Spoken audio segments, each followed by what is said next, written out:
남편이 먼저 세상을 떠났습니다. 68세 뇌출혈이었어요. 평생 같이 산 아파트였죠. 서울 노원구 30평. 장례를 치르고 49제를 지내고 겨우 마음을 추스르던 어느 날 큰아들이 찾아와서 이렇게 말했습니다. 엄마, 이 집 우리 지분도 있는 거 알고 계시죠? 아버지 명의니까 저희도 상속인이에요. 그 순간 손이 떨렸습니다. 이 집이 더 이상 내 집이 아니라는 걸 그때 알았어요. 안녕하세요. 오늘은 집 한 채 가진 부부가 가장 많이 당하는 상속 함정, 아무도 미리 알려주지 않는 잔인한 현실을 말씀드리겠습니다. 대부분의 부부가 이렇게 생각합니다. 우리 부부가 같이 살던 집인데 남편이 죽으면 당연히 아내 거지. 40년을 같이 산 집이에요. 당연히 내 거 아닌가요? 아닙니다. 대한민국 상속법은 절대 그렇게 작동하지 않습니다. 자녀가 있으면 배우자와 자녀는 완전히 똑같은 1순위 상속인입니다. 남편이 30년을 혼자 벌어서 산 집이어도 아내가 평생 살림하며 지킨 집이어도 법은 그걸 인정하지 않습니다. 명의가 남편 단독이면 아내 몫은 절반도 안 됩니다.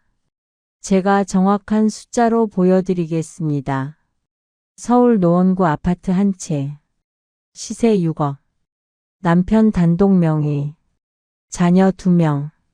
남편이 갑자기 사망했습니다. 이때 상속 지분은 이렇게 나뉩니다.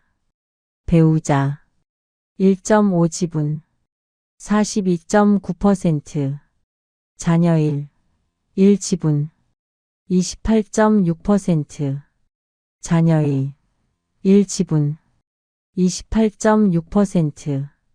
아내는 6억짜리 집에서 2억 5천만 원 지분만 갖게 됩니다. 과반이 안 돼요. 이게 무슨 의미인지 아십니까? 이 집을 혼자서는 팔 수 없습니다. 임대도 못 놓습니다. 대출도 못 받습니다. 리모델링도 수리도 자녀 동의 없이는 할 수 없어요. 내가 평생 살던 집인데 내 마음대로 아무것도 할 수 없게 되는 겁니다. 더 큰 문제는 여기서부터입니다. 작년에 상담받으러 오신 75세 할머니 얘기입니다. 남편 사망 후 자녀 셋이서 상속 협의를 했대요. 근데 둘째 딸이 이렇게 말했답니다. 엄마, 저 지금 사업 망해서 빚이 5천만 원이에요. 제 지분 현금으로 주세요. 28.6%면 1억 7천만 원이에요. 할머니가 말했죠. 엄마, 어디 그런 돈 있니? 이 집밖에 없잖아. 그러면 집 파세요. 집을 팔라고 내가 어디 가서 사냐. 그럼 법원 가야죠. 결국 법원으로 갔습니다. 상속 재산 분할 심판. 판사가 이렇게 판결했어요. 공동 소유 부동산은 매각 후 지분대로 분할하라. 그 순간 할머니는 평생 살던 집에서 법적으로 쫓겨나게 됐습니다. 75세 할머니가 자식 때문에 집 없이 거리로 나앉은 겁니다. 이 얘기 들으면 부모들은 다 이렇게 말합니다. 우리 애들은 절대 그러지 않아. 내가 키운 자식인데. 저도 그렇게 믿고 싶습니다. 하지만 상속이 시작될 때 자식은 이미 중년입니다. 50대, 가정이 있고 배우자가 있고 돈 문제가 있어요. 자녀 배우자가 이렇게 말합니다. 당신 어머니 집 우리 지분 있는 거 맞죠? 그거 받아서 우리 빚부터 갚아요. 사업 실패, 빚, 이혼, 병원비, 그 모든 게 부모 집 위로 올라옵니다. 상속은 사랑이 아니라 법과 돈의 문제입니다. 당신이 아무리 자식을 믿어도 법은 절대 그렇게 작동하지 않습니다. 더 무서운 건 이런 일이 요즘 정말 많이 일어난다는 겁니다. 실제로 제가 상담했던 또 다른 사례입니다. 강남 아파트 시세 15억.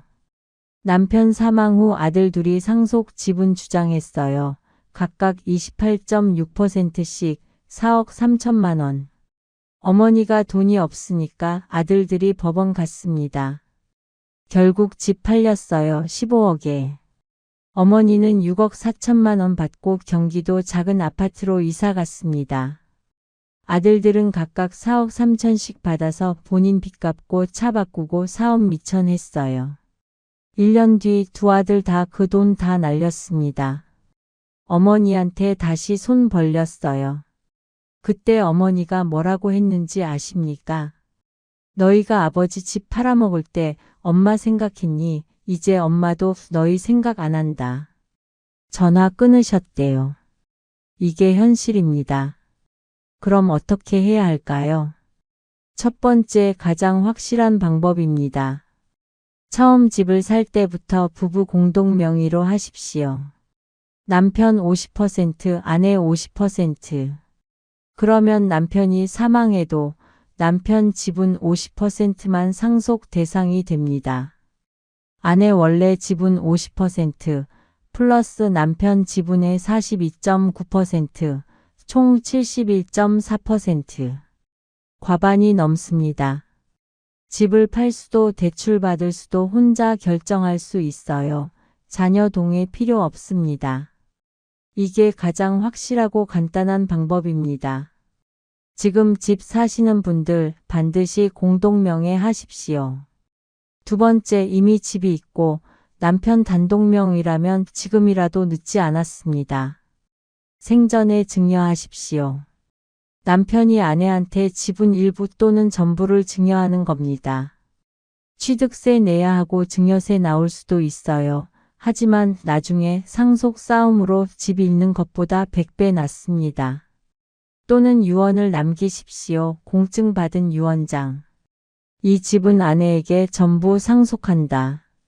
자녀가 유류분을 주장할 수는 있지만 지분은 크게 줄어듭니다. 무엇보다 살아있는 동안 집에서 쫓겨날 일은 절대 없습니다.